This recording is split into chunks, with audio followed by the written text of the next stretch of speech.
As amostras provenientes dos processos de digestão ácida e fusão são posteriormente analisadas no ICP. O número de elementos que eu vou analisar vai depender daquilo que eu quero.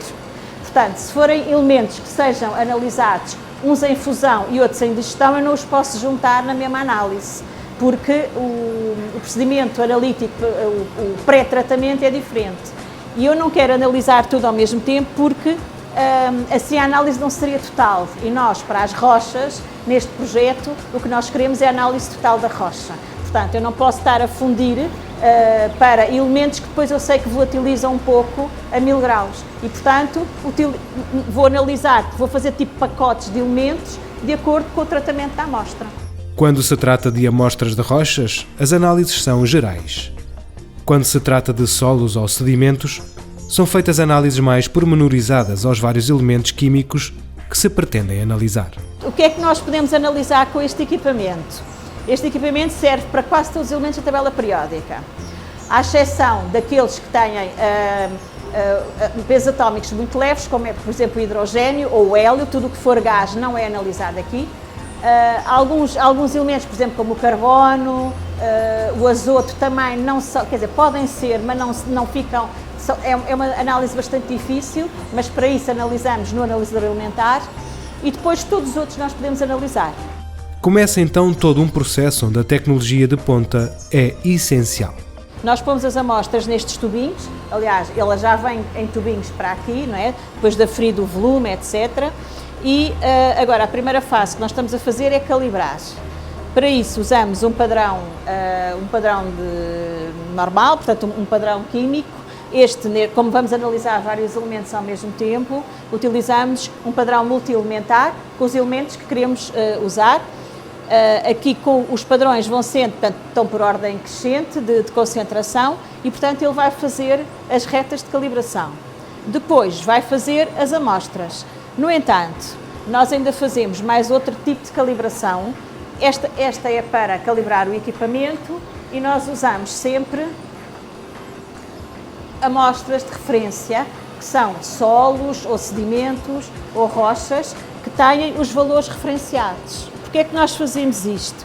Porque estes padrões são sintéticos, são em soluções nítricas, simples, e as nossas amostras têm todos os elementos da tabela periódica. Portanto, são amostras são muito complexas, matrizes muito complexas, e nós queremos calibrar relativamente ao material que tenha a mesma matriz, que é para ser mais correto. Ele agora está a chupar a amostra, a sugar a amostra, e ao mesmo tempo está a fazer a aspiração de um padrão interno que vai entrar ao mesmo tempo que a amostra e que serve para diminuir o efeito da matriz, ou seja, vai pretender que o efeito desta e desta sejam mais ou menos semelhantes. E então é aspirado exatamente ao mesmo tempo.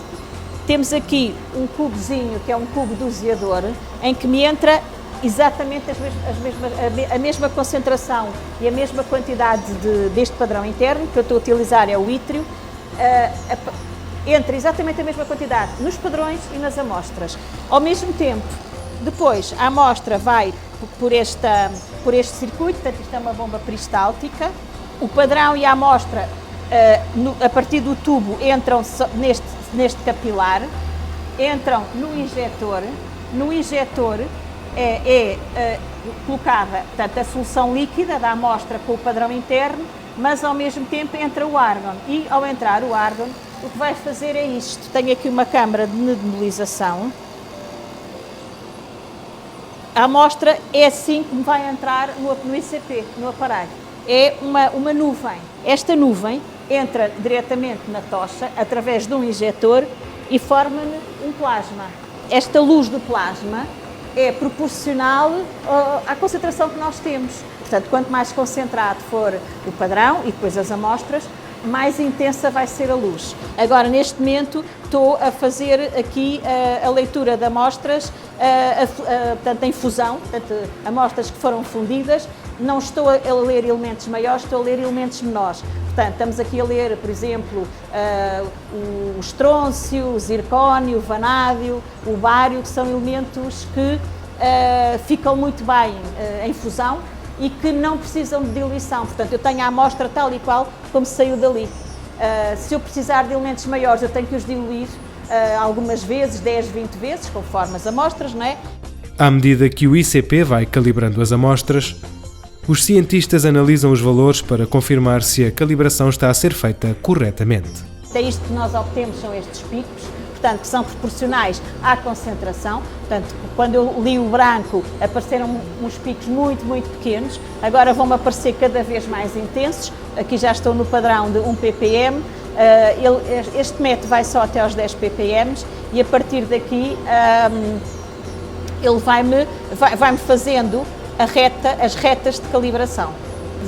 Eu vou ver aqui se o método está bem, se os capilares têm que ser muito bem desimpedidos, muito bem limpos. Aliás, de 8 em 8 horas de trabalho eu tenho que mudar os capilares, por isso é que este processo é extremamente caro e a partir daí eu vou ler as amostras e, portanto, vai saindo com os valores, não é? E, portanto, a única coisa que nós depois temos de estar a fazer é estar a ver se a quantidade do padrão interno que entra se continua estável, se a pressão continua estável, se a calibração é boa e deixamos a análise correr.